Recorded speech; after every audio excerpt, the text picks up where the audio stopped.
এই যে supreme court বলেছে আগামী 3 তারিখ অর্থাৎ জানুয়ারি মাসের 3 তারিখের মধ্যে আমাদের পাওনা গন্ডা মিটিয়ে দিতে হবে।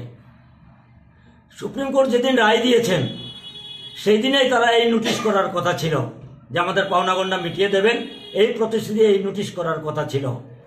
কিন্তু তারা সুপ্রিম কোর্টের আদেশ পাওয়ার পরেও দীর্ঘ 4 মাস যাওয়ার পরে এই 28 তারিখে এই নোটিশ জারি করার অর্থ হলো কি? তারা সেই নোটিশে বলেছেন যে আমরা এই টাকা দেওয়া শুরু করবেন কেন? সুপ্রিম কোর্ট বলেছে আগামী 3 তারিখ অর্থাৎ জানুয়ারি মাসের 3 তারিখের মধ্যে সমস্ত পাওনা গন্ডা মিটিয়ে দেওয়ার জন্য সুপ্রিম কোর্ট বলেছেন, আমাদের হাইকোর্ট বলেছে। সেইখানে তারা 28 তারিখের নোটিফিকেশন করলো শ্রমিকদেরকে কাগজপত্র দেওয়ার জন্য।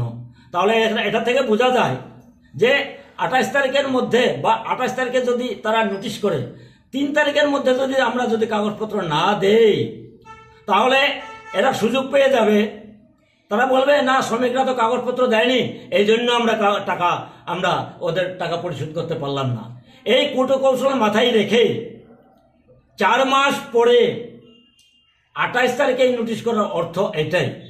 এবং শুধু এই নোটিশের মধ্যে এটাই শুধু শেষ কথা নয়, তারা যেভাবে এটাকে কার্যকর করার চেষ্টা করছেন শ্রমিকদেরকে ঠকানোর জন্য, এবং সুপ্রিম কোর্টের যে রায়, হাইকোর্টের যে রায়, সেই রায়টাকে তারা অবমাননা করার মতো ব্যবস্থা তারা নিয়েছেন, এবং এটা আমরা মানতে পারি না।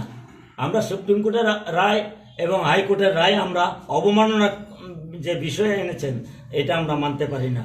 তাই তাদের যে অবস্থান নিয়েছেন এই অবস্থানকে আমরা ঘৃণা করি, আমরা প্রতিবাদ করি। আগামী 3 তারিখের মধ্যে শ্রমিকদের সমস্ত পাওনা গন্ডা তাদেরকে মিটিয়ে দিতে হবে। যদি 3 তারিখের মধ্যে মিটিয়ে না দেন, এটা আমাদের কথা নয়, এটা সুপ্রিম কোর্ট এবং আমাদের ত্রিপুরা রাজ্যের হাইকোর্টের কথা।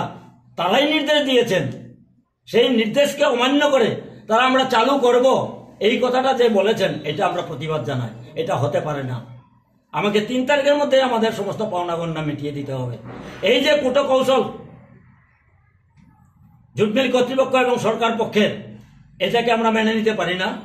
তাই আজকে আমরা এই সাংবাদিক বন্ধুদের সামনে আমাদের যে প্রতিক্রিয়া এটা আমরা ব্যক্ত করলাম, এবং পাশাপাশি আমরা সমস্ত শ্রমিক কর্মচারীদেরকে আগামীকালকে ঐক্যবদ্ধভাবে তাদের প্রতিবাদপত্র এবং তাদের যে দরখাস্ত এটা আমরা গণহারে জমা দেব, এবং ম্যানেজমেন্টকে আমরা বাধ্য করব কালকে জমা দেওয়ার মাধ্যমে যে বলবো যে 3 তারিখের মধ্যে সুপ্রিম কোর্ট এবং হাইকোর্ট যে নির্দেশ দিয়েছেন সেই নির্দেশ মতো আমাদের টাকা পাওনা গন্ডা মিটিয়ে দিতে হবে। অন্যথায় আমরা পরবর্তীকাল যদি করতে না পারেন আমরা বৃহত্তর আন্দোলনের দিকে অগ্রসর হতে বাধ্য হব। আপনার পরিচয়টা, নামটা? আমার নাম ধনমণি সিনহা, কনভেনার যৌথ কমিটি।